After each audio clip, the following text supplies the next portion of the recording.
Deməli, burada nəyimiz qaldı?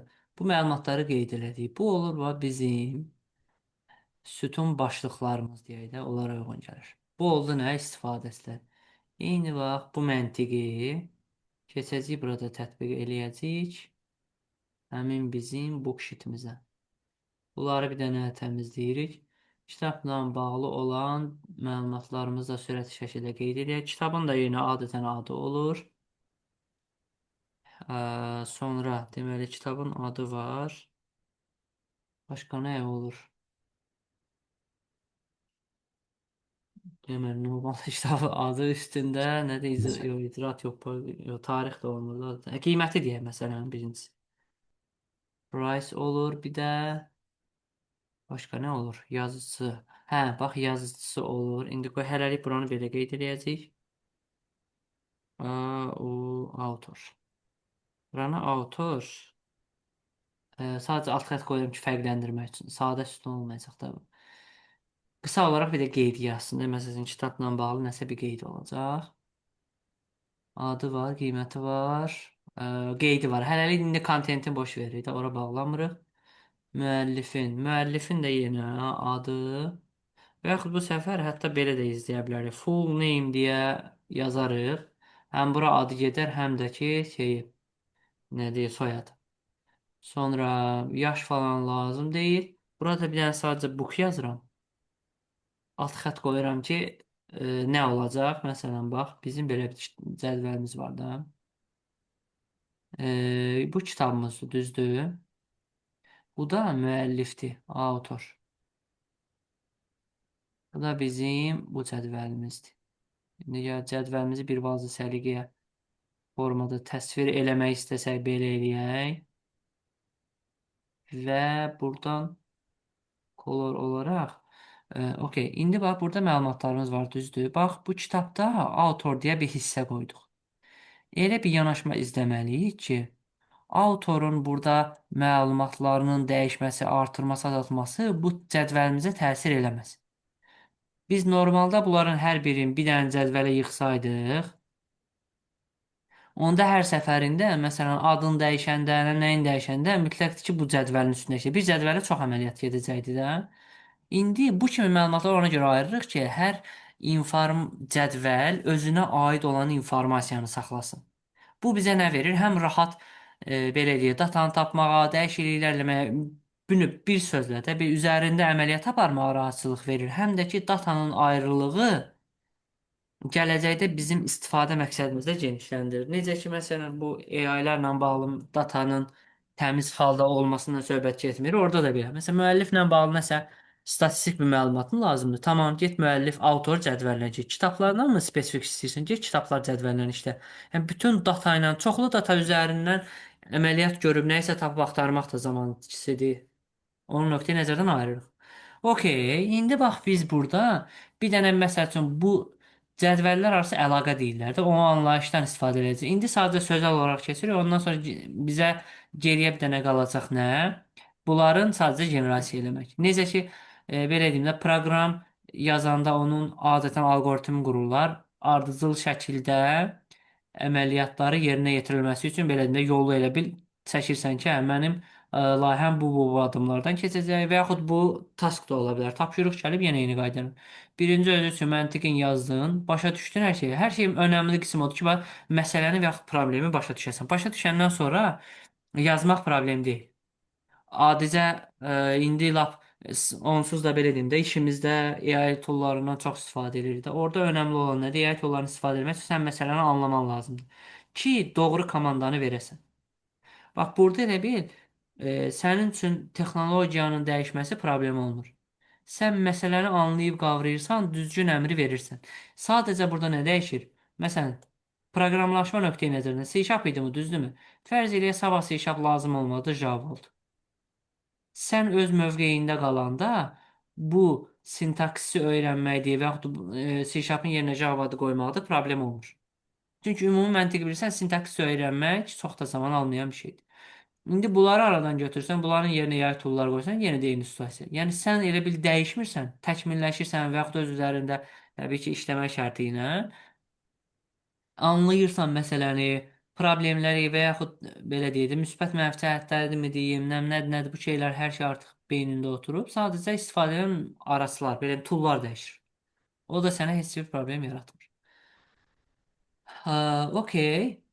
Deməli, tamamdır. Buradan da bir dənə aralarında sadəcə əlaqə quracağıq. Bu biz üçün indiki halda sadəcə elə bil çizimdir də, belə deyək. Buradan bir əlaqə quracağıq. Bu əlaqə bizə nə kimi bizə üstünlük gətirəcək? Məsələn, kitab adı deyirik, məsəl üçün K1, qiyməti məsəl üçün 23 manatdır. Bura biz avtor cədvəlinin aid olduğu xanadan bir dənə nömrə əlavə eləyəcəyik bura. Məsələn, bura əlavə eləyəcəyik 3. Burada artıq autor 3 bilirsən nə ifadə edəcək? Autor cədvəlindəki 3 ID-li bayaq dedik ya, unikal ID-yə uyğun gələn datanı ifadə edəcək. İndi bax bu bizə nə gətirdi? Bu belə ənənəvi üsuldan istifadə eləyək bir dənə. K1 kitabımız var. Qiyməti 23 manatdır. K2 kitabımız var. Qiyməti 27 manatdır. Sonra bunun müəllifi məsəl üçün A1-dir. Bunun da müəllifi A1-dir. Və düşün, bax bundan 1000 dənə bir data düşün ki, hansı ki müəllifləri A1-dir. İndi bax sabah A1-in fərz elə hər hansı adında, soyadında bir dəyişiklik oldu. Ad soyadında dəyişiklik olsa biz onda gəlib bax 1000 dənə yerdə dəyişməliyik. Düzdürmü? Burada bir asıllıq yarandı. İndi bir sürü datalarımız artdı. Nə bilim, bir ay keçdi datalarımız artdı. Fərz elə 1 milyon oldu da indi düşün. Biraz da böyük. Onda 1 milyon datanı dəyişməyimizə şərait yaranacaq. Bir də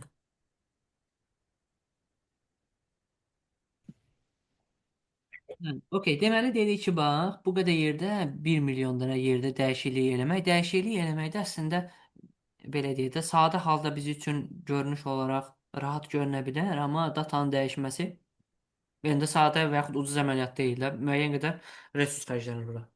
İndi bax bu situasiyanı köçürdürük bu tərəfə. Dedik bax, müəllifimiz burada var. Bu ənənəvi üsulun elə bir neqativlərindən istifadə edib biz pozitiv hala gətirmək istəyirik. Gəlirik bura. K1 deyil, yerləşdirdik bura. Buradan sadəcə 3 verdik ki, K1 burada yerləşir. Sabah həmin bax bu datalar artıq bax bu datalarda K1-in yerinə sadəcə 3 duracaq. Hamısında 3 duracaq. Hansı ki onu da bura əlavə edirik. Fərz elə buranı doldurduq, buranı doldurduq. 3. 1 milyon 1 M yazaq. Data var. Həmin 1 milyon data sadəcə bir dənə burada sətrə uyğun gəlir. İndi K1-in sabah adını dəyişib K1.1 eləsək, biz sadəcə bir dənə yerdə dəyişiklik eləyəcək. Elə bil milyona qarşılıq bir dənə dəyişiklik eləmək gör bizdə nə qədər resursa qənaət eləyir. O nöqteyi nəzərdən dataları ayırırıq. Tamamdır indi bax.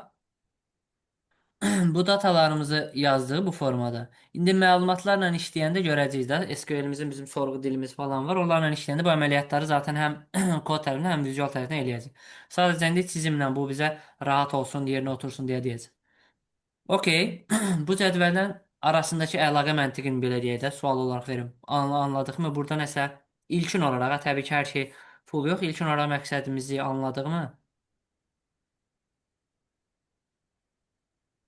Burada nəsə sual və ya qaranlıq qalan hissə.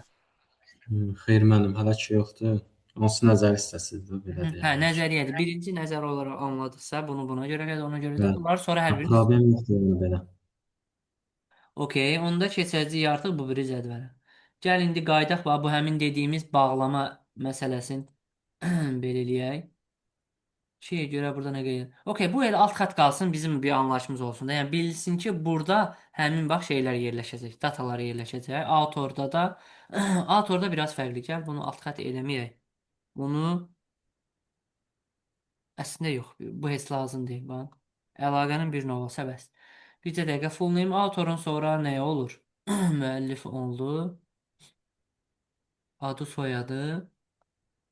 Fərz elə bunun da e-mail olsun. Orada biz məlumatlar göndərəcəyik.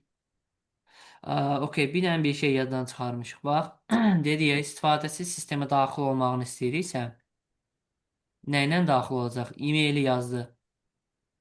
Parol da lazımdır axı. Onun üçün bir dənə də əlavə sütunumuzu yerləşdirək bura. Okey, onu da edirik nə? Password.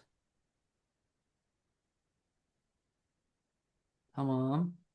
Eyni ilə müəlliflərimiz üçün də ekvivalent situasiya olduğuna görə password məlumatlarını buraya əlavə edəcəyik. Okey.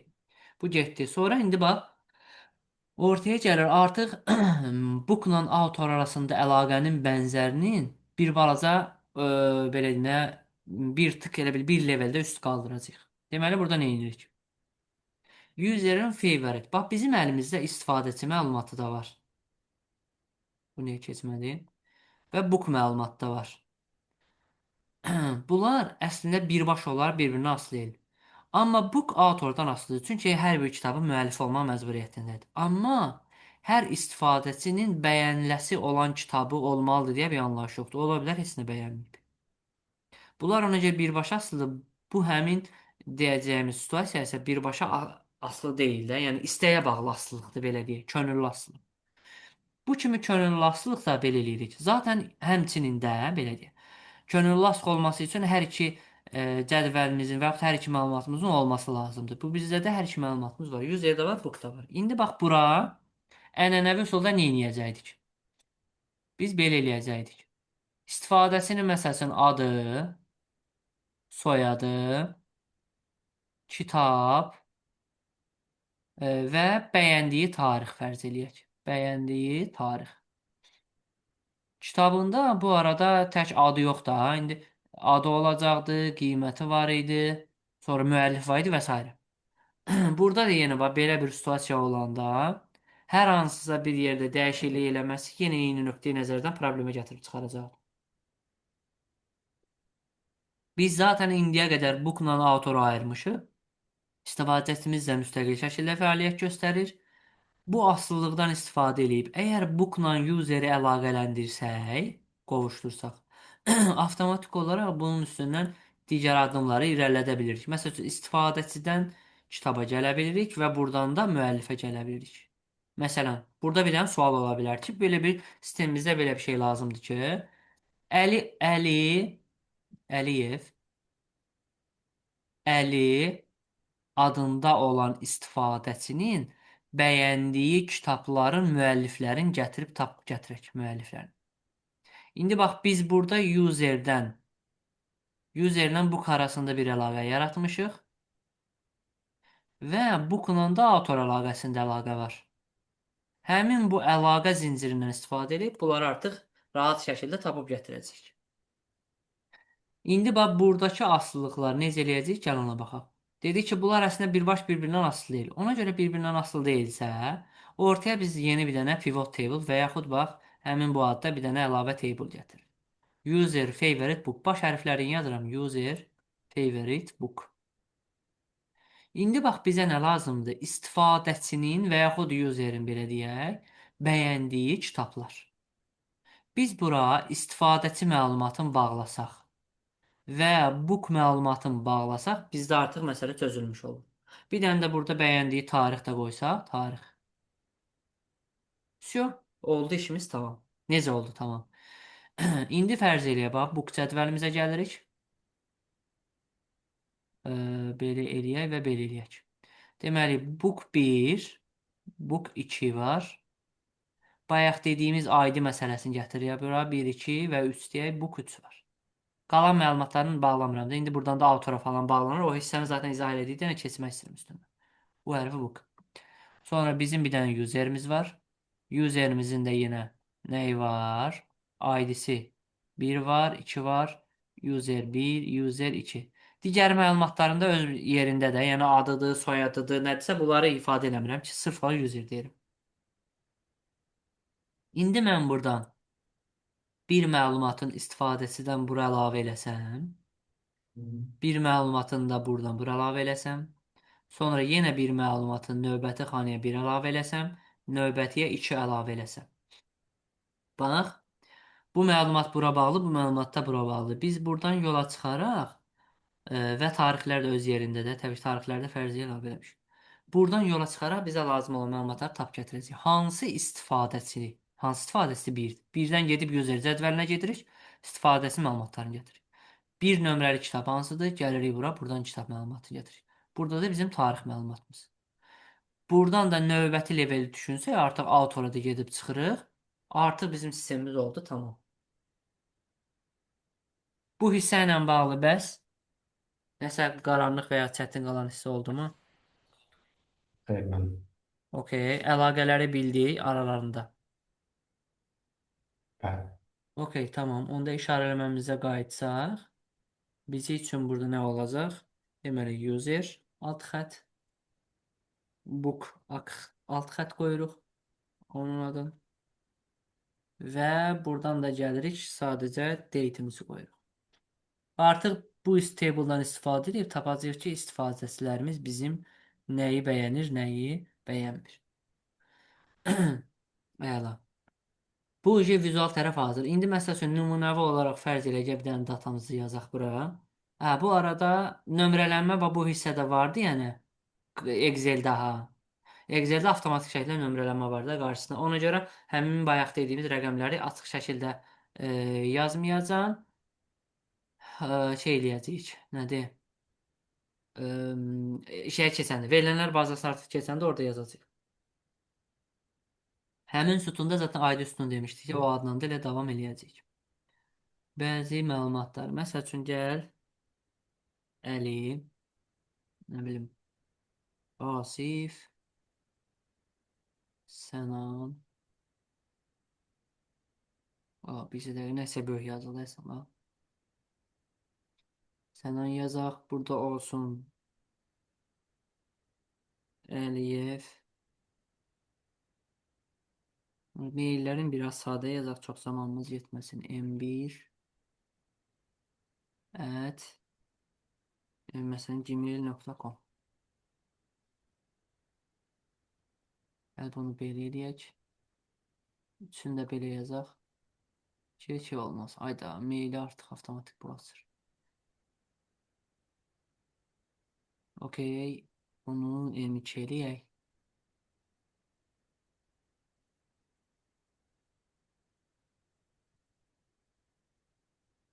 M3 olacaq. Və qeyd eləyək Kərimov. Uzun yəni Vəliyev qısa olsun. Okey. Burada adres məlumatlardır. Fərz eləyək parol 1, 2, 3, 4 qoymuşuq hamısına. Yəni bunu belə eləyək. Adreslərinə A, D, 1 yazaq. Okey. 200 əla artırdı. Gözləyək. Doğum tarixlərini necə eləyək? 2, 2, 3, 3. Hələlik qısa olaraq yazıram. Doğum tarixini uzatmayaq. İndi bax, bu realistik datadan görünüş etibarilə eyni ilə bizim məlumat mərkəzimizdə də bax, bu formada dataları görəcəyik.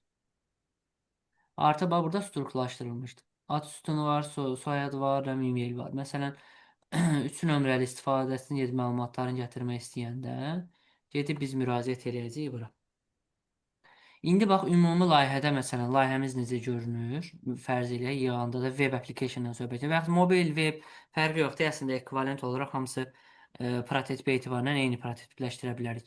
Sadəcə bunları ərsəyə gətirən toollarımız fərqli olur. Amma məntiq etibaridir. İnən eynidir. Web səhifəmizdir bu. Bu front hissədir sadəcə. Bu bizim backendimizi bir dənə böyük çəkəcəm. Çünki bunun içində ikisini də birləşdirəcəm. Bu da olur bizim backendimiz. Dedik ki, biz API-larımızı yazırıq. Həmin bizim API-larımızı front gəlib müraciət eləyir. API-larımıza. API-larımıza müraciət edir. API-larımızla bağlı burada bizim backend kodlarımız var. Yadındadır da kontroller məntiqimiz. Swagger'dən müraciət eləyəndə kontrollerimizə necə məlumat Bəli. daxil olurdu. Bax, indi fərz eləyək, nə məlumat istəyir? Bu user məlumatı. Düzdürmü? Biz backend tərəfdə userlə bağlı olacaq API-ləri həyata keçirmək üçün belə eləyəcəyik. User controller. kontroller. Və bunun içində yazacaq API-lərimizi. Məsəl üçün, məlumatımı əldə etmək istəyir. Default olaraq belə bir ad qoyacaq. Get request-i gələcək URL-ə və burada bizim həmin bu backendimiz gedib bu məlumat mərkəzindən uyğun məlumatlar hamısını uyğun cədvəldən deyək, məlumatları gətirməlidir. Uyğun cədvəlimizdə bax budur. Cədvəlimizin adı budur və datalarımız da budur. İndi bax burada niyə user kontroller qoyduq? Yenə də kodumuzun rahat oxunması ilə bağlı. Bizim frontdan bax yaratdığımız API ən sonunda gəlib hansı cədvələ bağlandı? Bax user-ə. Görsən bu bizim artıq bir dənə kontrollerə baxmaqla hansı cədvəllə işləyir. Hətta heç kontrollerə də baxmırıq. API-nin özünə zaten. Front deyir ki, məsələn, mənə bir dənə API var, bu API-də problem çıxıb. Deyirsən ki, API-nin onda bir dənə URL-in ver mənə, mən araşdırım, sənə məlumat verəcəm ki, harda nə kimi problem var. İndi düşün, bu situasiyada biz qanun uyğunluqları gözləməsəydik, userin adına məsəl üçün XYZ qoysaydıq, biz bu problemi tapmaq üçün əməlli başda əziyyət çəkəcəyik. Ki, görəsən XYZ nədir? Onun altında hansı məntiq tutur, hansı ədəd? Amma desək ki, XYZ-dən məsələn məlumat gəlmir, uyğun məlumat gəlmir və yaxud məlumatı dəyişmək lazımdır, qısa olaraq da sürət çək. Bir kodun hər yerini gəzməkdənsə, gedib birbaş tak gələcəksən artıq bax bura. Burada keçən yola fikir ver. Kontrollerin içində də xeyli əməliyyatlar gedəcək də. Onu verilənlər bazasına qoşulma var, orada məlumatları çəkmə var, məlumatları yığmaq var, onu hazırlayıb fronta qaytarmaq var. Bunların özü hər biri yazılacaq kod deməkdir. Onları bir-bir araşdırıb içindən belə deyək də nə lazım olduğunu anlayıb müəyyən zaman itirəndən sonra verilənlər bazasına uyğun cədvələ gəlməkdənsə, bax bu uzun yolu izləməkdə, hə, bu qədər yol gəlmir. Birbaş artıq sən bura gəlirsən. Adlandırmanın bax önəmi bax burdadır. Okey, indi bax bizim ilk səfərlərdə belə eləyərik. Əslində ilk səfər yox. Biz yadındadır ki, məsələn, kontrolleri yaradırdıq. Onun içindən ə, hazır ə, bütün əməliyyatları bircə dəqiqə, bütün əməliyyatları biz ayırdıq ayırmadı. 10 dənə dəqiq çək eləyim. Burada olmalı idi. Görüm onu deməmişəmsə, onu production-da məsəl üçün book yox, bu yox, kontrollerimiz. Deməli, hə, yox, yox, okey. Onda söz gəlişi olaraq vurğulayaram bunu. Bütün əməliyyatlarımız birinci mərhələdə sadəcə kontrollerimizin içində həyata keçirəcəyik. Sonra artıq bir-iki dənə belə deyim də başqa fayllarda əlavə edəcəyik. Hansı ki biznes məntiqin yerinə yetirmək üçün fərqli klasslarda yerinə yetirək. Məsələn, userlə bağlı. Onları əlavə edəcək, onları deyəcək. Hələ ki biz üçün sadə halda hər şey kontroller. Kontrollerdə də uyğun get funksiyasında get actionına və yaxud göndəriləndən sonra gəldi çatır bizim şeyə, funksiyamıza. O funksiyanın içində nə edirik? Verilənlər bazası bax burada yerləşsin. Verilənlər bazası. İndi verilənlər bazası ilə həmin bizim application arasında əslində bir körpü olmalıdır. Nə demişdik? Demiş ki, verilənlər bazası əslində fayl sistemində belə deyək. Amma biraz strukturlaşdırılan fayl sistemidir. Hansı ki, rahat şəkildə datalar istifadə edək. Bax, bu ayrı bir belə deyək. Bu arada belə deyək də, məsəl üçün, bu strukturlaşdırılmış fayllarımız var ha. Bunlarla rahat şəkildə istifadə etmək üçün verilənlər bazasının idarə etmə sistemləri deyə bir anlayış da var. Bu elə adından və ya atılışından görünür ki, verilənlər bazasından bağlı əməliyyatları rahat şəkildə icra eləməyə yarayır. Bax, məsələn nədir? Biz bugün burada Excel yaratdıq, düzdür? Excel-i bir dənə bağlayıram, save eləyirəm. Bizdən save eləmək üçün yeni bir yer soruşmalı idi. Hara save elədirsə? Dəqiqə. Save. Hə, hara save eləyəcəyini soruşur. Biz gələk bu kompüterdən görək nəyi seçə bilirik.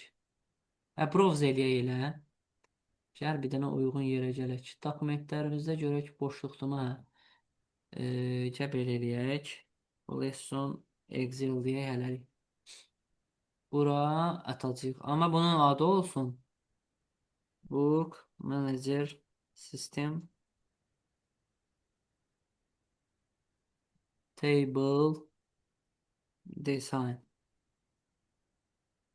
Ben görüm canlılarda bir The of table deyək. Cədvəllərimizin şeyi. Okey, bax indi mən həmin foldera buradan daxil olsam, dokument, sonu bir dənə tapaq. Bax bu buradadır, düzdür? Mən bunu məsələn sadə proqramlarla aça bilmərəm. Gəl indi bizim ən sadəmiz nədir? Notepad falandır da.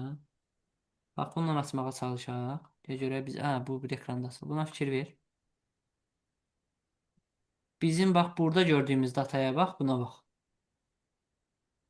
Burada nəsə oxuya bilirsənmi? Xeyr mənim. İndi Yəni bu burada sənin şifrə şəklində əslində yox, yazılır da. şifrəli deyil. Sadəcə bunlar hər biri bax Notepad-in özü olsun və yaxud Excel-in özü olsun proqram təminatıdır. Hərəsinin öz elə bir işləyəcəyi xüsusi fayl uzantıları var. XLSX-in məlumat elə bil görüntü olaraq bunu verməsi üçün, bunu almamız üçün Excelin daha doğrusu Excel yox, Excelin fayl strukturunu düzgün şəkildə oxuyan proqram təminatı lazımdır. Notepad Plus sadə mətnləri oxumaq üçün olan bir proqram təminatı. Yəni onun elə bir özəlliyi yoxdur. Sadə dediyim nə? Direkt yəni rahat şəkildə asıla biləndir. Bu isə sadə şəkildə asıla bilən fayl sistemi deyil. Word olsun, sonra PowerPoint da ola bilər. Sonra məsələn Photoshopla bağlı işlədiyimiz şeylər ola bilər, şəkillər ola bilər. Bu kimi məsəl üçün Notepad Plus mətnlərlə işləmək olan proqram təminatı, yəni onları artıq oxuyub başa düşə bilmir. Məsələ onun şifrələnməsi deyil, fayl strukturundadır ki, bunun üçün uyğun deyil. Okey. Bax indi Excel nəyə görə bu nümunəni gətirdim? Normalda fayllar oxumaq olmur. Eyni ilə verilənlər bazasında faylları bu kimi olacaq. Onu biz gəlib nə deyim, Notepad Plus-la, Notepad-la, Excel-la, Word-la aça bilməyəcəyik. Onun üçün də xüsusi proqram təminatı olacaq. E-plus bunu belə də çevirə bilərik. Bax məsəl üçün bizim burada yazdığımız C# kodlarımız var. Gəlirik. Məsələn burada book klassımız var. Book klassımızı gəl bir dənə belə bir düymə ilə açaq. Open Container folder eləyək.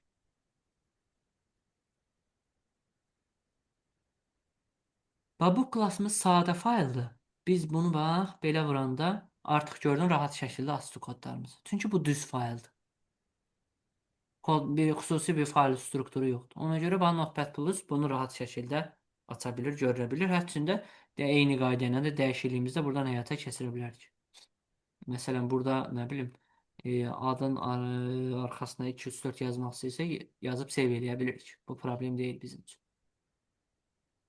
Amma və lakin Excel kimi olan belə deyək də fayl uzantıları Excel-i aid olan fayllarımızı açmaq üçün mütləqdir ki, xüsusi proqram təminatları. Əsas önəmlisi zaten Excel-dir. İndi bəzi proqram təminatlarının içində bu situasiyaya gələ bilər. Excel-dən olan məlumatı rahat şəkildə oxuyub aça bilər. Amma Notepad Plus-da o funksiyonallıq hələ ki yoxdur. Okey.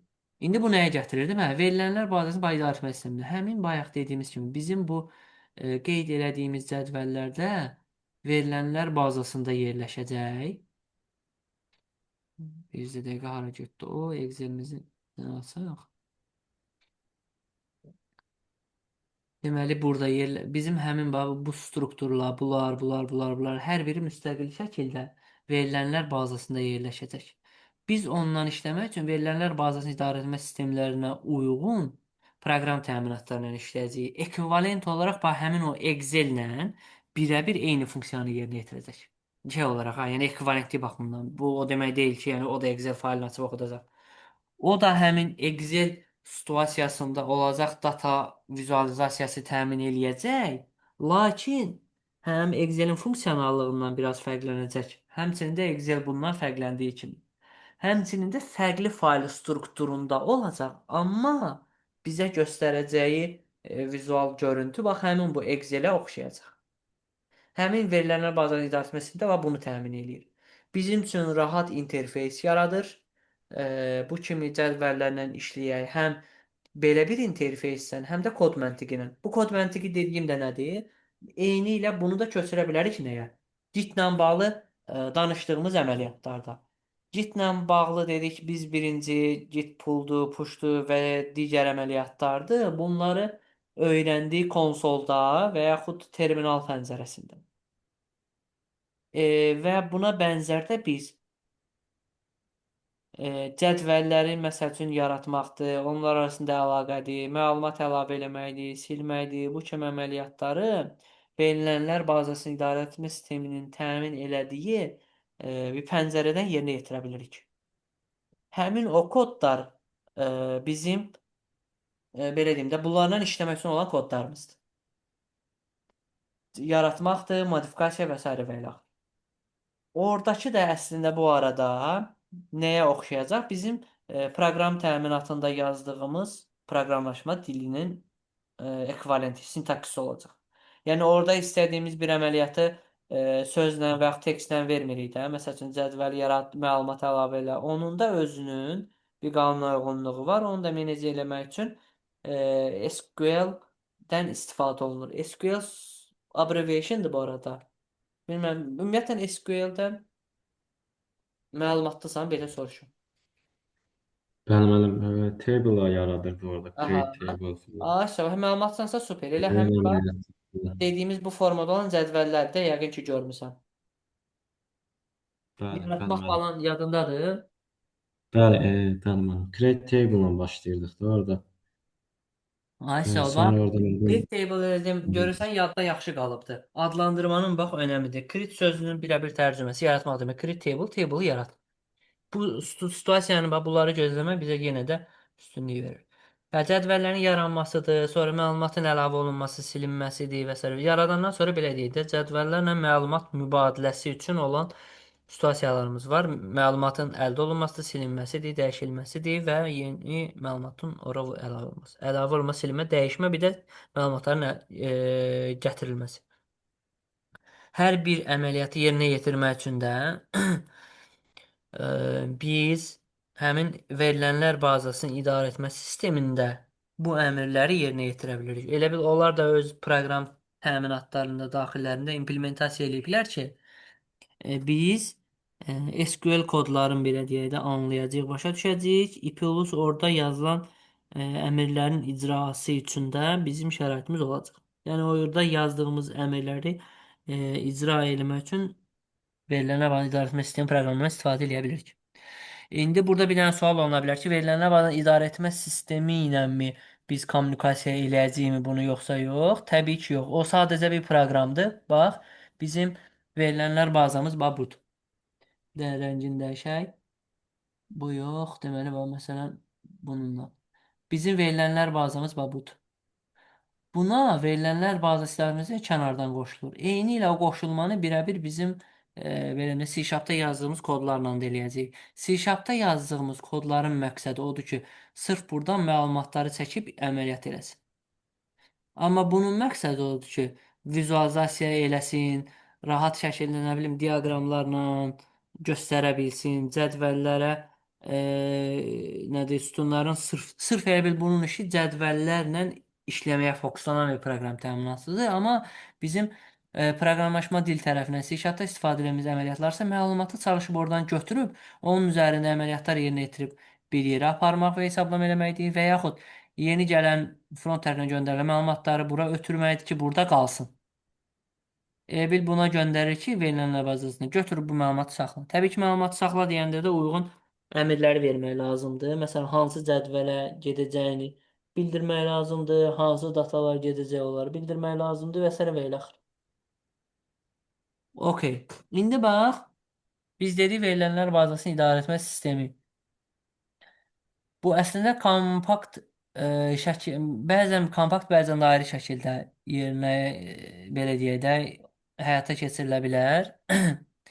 Bunu biz məsəl üçün normalda C#-ı istifadə etmək üçün yükləyirdik biz Visual Studio Editor'un, ondan sonra və bəzi proqram təminatlarını yükləyirdik. Eyni ilə burada da həmin proqram təminatlarına bənzər proqram təminatlarını yükləyəcəyik. O bizi üçün artıq Excel-ə bənzər funksionallığı təmin eləsin. Yəni nə? Excel kimi biz açaq proqram təminatın içindən Var olan cədvəllərin, daha doğrusu birinci səfərdirsə zaten o orada heç bir mövzu olmayacaq. Birinci səfər üçün bu arada bir anlayışla daxil edeyim bax. Bizim indi bax dedik ki sistemimizin adı nədir? Book Management sistemidir. Book Management. Düzdür? İndi bu bir dənə layihədir. Sabahsı gün ikinci bir layihə olsa, həmin bu idarəetmə sistemində ikinci bir layihə üçün də bir yer lazım olacaq. Çünki bu verilənlər bazası idarəetmə sistemi bu kimi işlərin hamısına nəzarət eləyir. Tamam, amma biz layihələrimizlə bağlı olan cədvəllərimizi bir-birinə qarışdırmamalıyıq. Qarışdırmamaq üçün də bizə bir də anlayış var, database anlayışı var. Verilənlər bazasına evil tərcümə olaraq deyə bilərik. Database nədir? Elə bil həmin cədvəlləri bir dənə qutuya qoyuruq. Məsələn, user cədvəli, sonra nəyimiz var? Book cədvəli, author cədvəli və s. Bu oldu elə bil ki, bax buna da bir dənə ad veririk layihəmizlə bağlı. Book, məsələn, manager. Sabah alış-verişlə bağlı bizim layihəmiz var və yaxud modul var. Onun da cədvəlləri, məsələn, kart məlumatlarıdır, produktlardır, kateqoriyadır və s. burada yerləşdirəcəyik. Buna da məsələn store deyə, store manager. Verilənlər bazası adı verəcəyik, elə bil qutu kimi özündə saxlayacaq. Bu anlayış bax biz üçün təzə anlayışdır, düzdür? Yenə də bunun ekvivalenti C#-da nəyə bənzəyə bilər? Məsələn, folder, folder məntiqinə. Elə folder məntiqinə. Folderin içində biz fayllar yaratmırıq eyni qayda ilə. Burada da elə bil o işi görür ki, bu user folderində olan məlumatlar sadəcə userlə bağlı olacaq. Nə bilim, bookla bağlı olanlar bookla bağlı olacaq. Kiçik nümunədə bu. Sonra da ki, biz layihəmizdə qovluqda yerləşdiririk. Bir qovluğun altından müxtəlif subqovluqlara bölürük. Amma burada əsas ana qovluqdur. Və başqa bir dənə nümunə istəsək, məsəl üçün biz demişdik ki, klassları məsələn nümunə göstərmək olur. Klassların içərisində funksiyalarımız var, bizim propertilərimiz, fieldlərimiz və s. və ilə axır bu kimi şeyləri özündə kompakt şəkildə saxlayır. Nümunə olaraq belə. İndi ayrıcalıq dedik ki, bizim verilənlər bazamızı ayrı tutmaq üçün ona bir dənə elə bir qutu deyirik. Həmin qutuya da deyirik ki, bizim e, layihəmizə uyğun məlumat bazamızı. Ayda vaxt az qalıb. İndi bunları növbəti dərs sonunda belə eləyəcəyik. Bunların hər birini artıq SQL ilə daha rahat şəkildə tamamlayacaq. Həm proqram təminatı verilən bazasının nümunə olaraq onu yükləyib quraşdırarıq, zaman çatdıra bilsək və yaxud da belə eləyək. Hazır şəkildə istifadə edirik, yüklə quraşdırmanın əmrlərini qrupda paylaşarıq. Bunlarla bağlı nəsə qaranlıq qalan, sualın olan, çətin gələn anlayışlar. Xeyr müəllim. Okey, onda bizdə bir dərsdə bir şey zaman olaraq qalmayıb, deyənə. Hələlik bu qədər.